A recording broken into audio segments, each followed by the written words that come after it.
Yes, 8th class. Next part है आई का retina. It is the innermost delicate membrane having a large number of cells called rods and cones. The cones are sensitive to bright light and can detect color, whereas rods are sensitive to dim light. जो retina है ये innermost part है हमारी eyes का, innermost part कहलाता है और ये क्या करता है, बहुत सारे सेल्स से बना होता है जिन्हें कहते हैं रॉड और कोन्स. रॉड और कोन्स से बना होने के कारण जो कोन्स हैं ये ब्राइट लाइट को डिटेक्ट करते हैं और जो रॉड्स हैं ये डिम लाइट को डिटेक्ट करते हैं. नेक्स्ट है iris and प्यूपिल. Behind the cornea is the iris.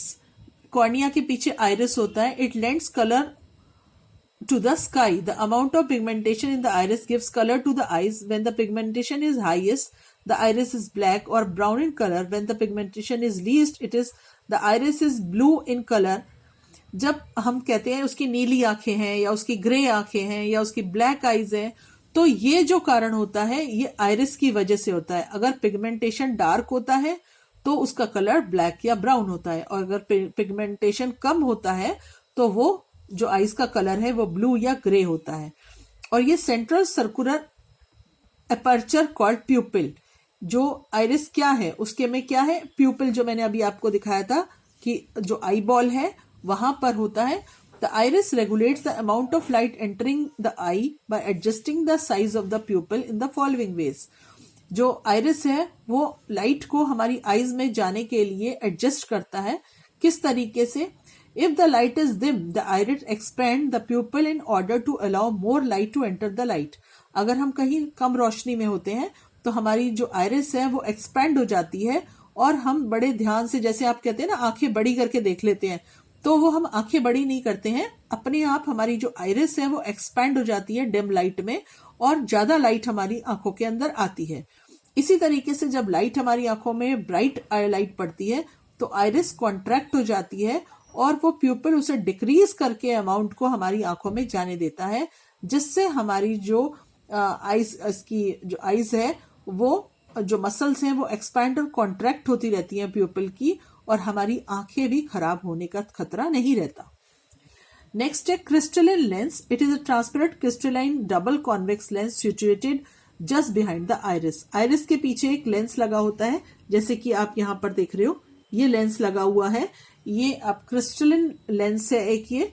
It is held in its position with the help of ciliary muscles और ये सिलियरी मसल्स के साथ जुड़ा हुआ होता है. नेक्स्ट है suspensory ligaments. Along with ciliary muscles suspensory ligaments are also attached to the lens. जैसे कि ये सिलियरी मसल्स है, ऐसे ही इस मसल्स के साथ ये येलो ऑरेंज वाला जो हिस्सा है ये सस्पेंसरी लिगामेंट्स कहलाते हैं जो आइज के साथ हमारी लेंस के साथ जुड़ा हुआ होता है. Ciliary muscles, these are muscles that hold the eye lens in proper place. Eye lens को प्रॉपर प्लेस पर होल्ड करके रखता है. The focal length of the eye lens can be change with the help of ciliary muscles according to the distance of the object in front of eye. When the ciliary muscles contract the eye lens become thick and its focal decreases. अगर ये ciliary muscles contract हो जाती हैं, जैसे कहते हैं ना muscles weak हो गई हैं, तो हमारा जो आई लेंस है वो थिक हो जाता है और फोकल लेंथ कम हो जाती है. When ciliary muscles are relaxed, the eye lens become thin and its focal length increases. और अगर जो ये मसल्स बिल्कुल रिलैक्स पोजीशन में होती हैं तो जो लेंस है वो थिन हो जाता है और उसकी फोकल लेंथ बिल्कुल इंक्रीज हो जाती है और अच्छे से दिखाई देता है. नेक्स्ट है optic nerve. Optic nerve consist of about 1 million separate nerve fibers that connect the rods and cones of the retina or to the brain.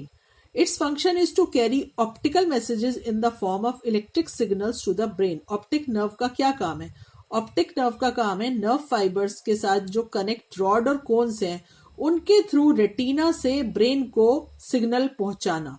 Signal क्या पहुंचाया जाता है? आंखें क्या सिग्नल पहुंचाएंगी?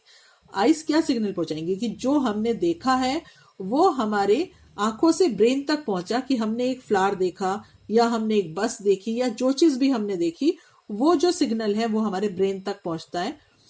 एक्वस ह्यूमर, यहाँ पे एक एक्वस ह्यूमर जो आइस के ये बीच में व्हाइट का पोर्शन खाली सा आपको दिखाई दे रहा है, एक्वस ह्यूमर. ये क्या चीज है? The space of the eye between cornea and eye lens is filled with a clear watery fluid which is known as aqueous humour. जो वाटरी फ्लूइड हमारी आंखों में होता है वो कॉर्निया और आई लेंस के बीच में होता है, जिसे हम कहते हैं एक्वस ह्यूमर। नेक्स्ट है vitreous fluid. The space between retina and eye lens is filled with a fluid called vitreous fluid. It keeps the eye wet. It is mainly composed of water. It occupies 2/3 of the volume of eye. Vitreous fluid जो है वो बहुत जरूरी है। हमारी IELTS भी बंद खुलती इसीलिए रहती हैं कि अगर हम हर समय आंखें खोल के रखेंगे और हमारी आंखों में से वेटनेस खत्म हो जाएगी, पानी जो नमी है अगर वो खत्म हो जाएगी, तो हमारी आंखें जो है वो सही नहीं रहेंगी। इसलिए वाटरी फ्लूइड जो होता है वो वाइट्रस फ्लूइड कहलाता है, और हमारी जो आईज है उसका जो भार है 2/3 पार्ट जो है वो आईज का हमारी पानी से ही बना हुआ है। नेक्स्ट है blind spot. At the junction of the optic nerve the retina there are no sensory cells. जहां पर एक ऐसा नर्व्स और रेटिना है, ऑप्टिक नर्व्स के बाद एक ऐसा सेंसरी सेल है जहां पर रॉड्स और कोन्स नहीं होते। No vision is possible at the spot. वहां पर वहां से हम कुछ चीज देख नहीं सकते। This is called the blind spot of the I. It existence can be demonstrated by the following activity. ये इस तरीके से आपको एक ही एक्टिविटी दी हुई है। एक व्हाइट कार्डबोर्ड है, स्केल है, एक पेंसिल पेन है। आपने यहां पर एक लिया और ये आपने एक इसमें कार्डबोर्ड लिया 8 सेंटीमीटर का, मार्क करा, एक राउंड मार्क करा राइट साइड पर, राइट हैंड पर, और कार्ड को आर्म लेंथ से आपने अपनी होल्ड करके रखा। उसके बाद लेफ्ट आई को आपने क्लोज किया और कंटिन्यूअसली उसको ध्यान से देखा। You see that both cross and round marks are visible. दोनों चीजें आपको दिखाई देंगी। और उसके बाद अगर हम इस राउंड मार्क जो है, अगर हम कार्डबोर्ड को स्लोली यहां से अपनी आंखों से दूर हटा देंगे तो क्या होगा? You find that some points that round mark disappear. किसी किसी जगह पर वो राउंड मार्क दिखाई नहीं देगा, और अगर ऐसा ही होता है तो वो होता है ब्लाइंड स्पॉट की वजह से, क्योंकि वो वहां दिखाई नहीं देता है। और वो कारण यही है क्योंकि वहां पर रोड्स और कॉन्स नहीं होते, तो इसलिए ब्लाइंड स्पॉट पर विजन पॉसिबल नहीं है। ये वर्किंग ऑफ ह्यूमन आई है।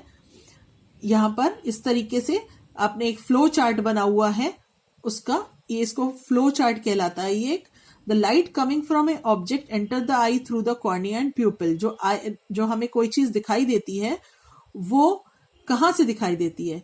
ऑब्जेक्ट में से लाइट रिफ्लेक्ट होती है। हमने रिफ्लेक्शन पढ़ा है लाइट में कि जब किसी चीज के ऊपर लाइट पड़ती है तो उसकी रिफ्लेक्शन हमारी आईज में जाता है, और वो जाता है कॉर्निया और प्यूपिल के through. The lens focuses the light ray to form a real inverted and highly diminished image on the retina. और वो लेंस फोकस करके रेटिना के ऊपर उसकी इमेज बनाता है। द सेंसरी सेल जो रोड्स और कॉन्स होते हैं ये एक्टिवेट करके एक इसको इलेक्ट्रिक सिग्नल में चेंज कर देते हैं, और वो इलेक्ट्रिक सिग्नल्स ऑप्टिक नर्व्स जो है वो एब्जॉर्ब करके उस इलेक्ट्रिक सिग्नल को ब्रेन तक पहुंचाती है, और ब्रेन तक पहुंचने के बाद हमें वो ऑब्जेक्ट दिखाई देता है। तो ये आपकी वर्किंग कंडीशन है आई की। नेक्स्ट पार्ट इसका हम नेक्स्ट क्लास में पढ़ेंगे।